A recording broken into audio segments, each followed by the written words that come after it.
فرمایا کہ وَأُدْخِلَ الَّذِينَ آمَنُوا وَعَمِلُوا الصَّالِحَاتِ جَنَّاتٍ تَجْرِي مِن تَحْتِهَا الْأَنْهَارُ خَالِدِينَ فِيهَا بِإِذْنِ رَبِّهِمْ تَحِيَّتُهُمْ فِيهَا سَلَامٌ. اب کافروں کا بتا دیا، اب مومنوں کا ذکر کیا جا رہا ہے. قرآن کا یہ انداز ہے، پازیٹیو نیگیٹو کو ساتھ رکھتا ہے، اندھیرے روشنی کو ساتھ رکھتا ہے تاکہ موازنہ کر سکیں ہم. اور ہمیں یہ پھر کہا جا رہا ہے کہ دیکھ لو کون سی صورت اختیار کرنا چاہ رہے ہو، ادھر اس طرف جانا چاہ رہے ہو یا اس طرف جانا چاہ رہے ہو، کہاں جانا چاہ رہے ہو، تم خود فیصلہ کر لو. تو ایک تو بتا دی، دوسری اب بتائی جا رہی ہے کہ وہ جو ایمان والے ہیں جنہوں نے نیک اعمال کیے تو ان کے لیے ان کو داخل کیا جائے گا جنتوں میں، باغوں میں جن کے نیچے سے نہریں بہ رہی ہیں، جس میں وہ ہمیشہ رہیں گے اپنے رب کے حکم سے. اور اس میں ان کے ملتے وقت کا اکرام سلام ہے، یعنی آپس کی جو گریٹنگز ہیں، آپس سے جو ملاقات کریں گے تو سلام سلام سلام کی آوازیں آئے گی، یعنی سلامتی ہو سلامتی ہو سلامتی ہو. یہ سلامتی کا لفظ کیوں ہے؟ کہ دنیا کی زندگی میں سلامتی نہیں ہے. انسان کتنا ہی بڑا باڈی بلڈر بن جائے، ایک دن یہ ہوتا ہے اس کی کھال لٹک رہی ہوتی ہے، خود اپنے آپ سے نفرت کر رہا ہوتا ہے، یار مجھے کیا ہو گیا، میں کیسا ہو گیا. بڑا اسمارٹ اور خوبصورت ہو، تھوڑے دنوں کے بعد جب عمر بڑھتی ہے سر گنجا ہو جاتا ہے، بال ختم ہو جاتے ہیں، وہ دانت جن کو چمکا کے رکھتا تھا موتیوں کی طرح وہ گرنا شروع ہو جاتے ہیں، آنکھیں جو ہے جن کو بڑا سنوار کے رکھتا تھا ان سے نظر آنا بند ہو جاتا ہے. عجیب معاملہ ہوتا ہے. سلامتی نہیں ہے دنیا میں. جس کو ہم سب کچھ سمجھ کے خدا کو بھول گئے اس کے اندر سلامتی نہیں ہے. سلامتی تو آخرت میں ہے کہ جو جنت میں داخل کر دیا بس اب اس میں کوئی تبدیلی نہیں آئے گی.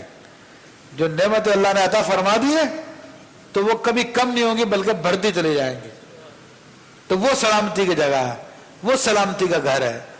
تو وہاں پر گریٹنگز ایک دوسرے کے آپس میں سلام سلام سلام یہ لفظ ہوں گے.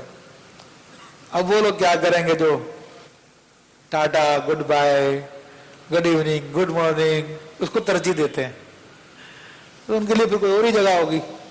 یہ تو سلام والوں کے لیے ہے. سمجھ رہے بات آپ؟ تو اس لیے جو جس جگہ کے لیے بنایا گیا اس کے لیے وہ ویسے ہی کام کر رہا ہے. کیا؟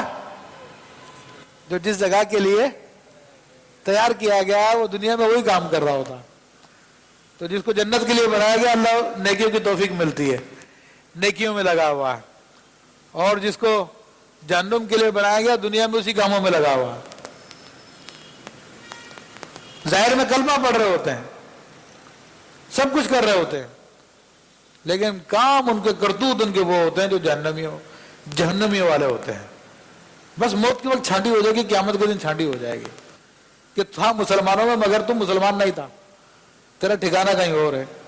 اب سوچیں، میں نام نہیں لیتا، ہمارے یہاں پر ماڈرن اسکولز ہیں اور بڑی ان کی بھاری بھاری فیسیں ہیں کہ وہاں پر اخبارات کی خبر ہے، ٹیلی ویژن کی خبر ہے، وہاں کی مسلمان لڑکیوں نے اپنے پیٹس جو ہے وہ لٹکائے دیواروں پر کہ ہمیں آزادی چاہیے. اب یہ کس قسم کی مخلوق ہے؟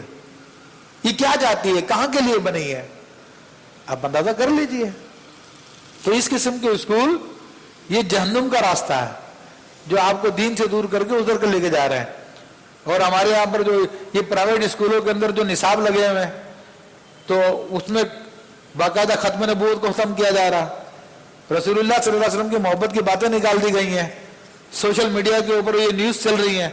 بلکہ پنجاب کا جو ڈائریکٹر تھا تعلیم کا، اور اس نے جب اس کو پوائنٹ آؤٹ کیا اور اس نے کہا کہ ان سب چیزوں کو نکالا جائے تو اس کا ٹرانسفر کر دیا، اس کو وہاں سے ہٹا دیا گیا. تو میرے بھائیو یہ بڑے بڑے اسکول جو چل رہے ہیں تو یہ جہنم کے منی گیٹ ہے جہاں اپنے بچوں کو آپ بھیج کر ان کو تیار کر رہے ہیں اس کام کے لیے. تو آپ ماڈرن بنانے کے لیے اس کو اچھی تعلیم دینے کے چکر میں، لیکن آپ کو اس کا انجام نہیں پتا. میں آپ کو نہیں کہتا کہ آپ جان بوجھ کے کر رہے ہیں، لیکن آپ بیوقوفی میں کر رہے ہیں اور اپنے اولاد سے دشمنی کر رہے ہیں. تو خدا کے واسطے اپنے اولاد کے مستقبل کو دیکھو. مستقبل یہ نہیں ہے جو 50-60 سال کی زندگی کے اندر ہے، مستقبل مرنے کے بعد ہے کہ وہاں پر تم اپنے بچے کے لیے کیا ٹھکانہ بنا رہے ہو. کیا تم نے اس کو قرآن مجید سکھا دیا؟ کیا تم نے اس کو قرآن مجید کا معنی بتایا؟ کیا تم نے اس کو رسول اللہ صلی اللہ علیہ وسلم کی حدیث سکھائی؟ سارے دن تو تمہارا بچہ ان لوگوں کے ہاتھ میں ہوتا ہے، وہ کیا سیکھے گا؟ کہاں کے لیے تیار ہو رہا ہے؟ یہ 60-70 سال کی زندگی کے لیے تیار کر رہا ہو، یہ تو ختم ہو جائے گی. اصل مستقبل تو آگے ہے، فیوچر تو آگے. اللہ تعالیٰ سمجھنے کی توفیق عطا فرمائے.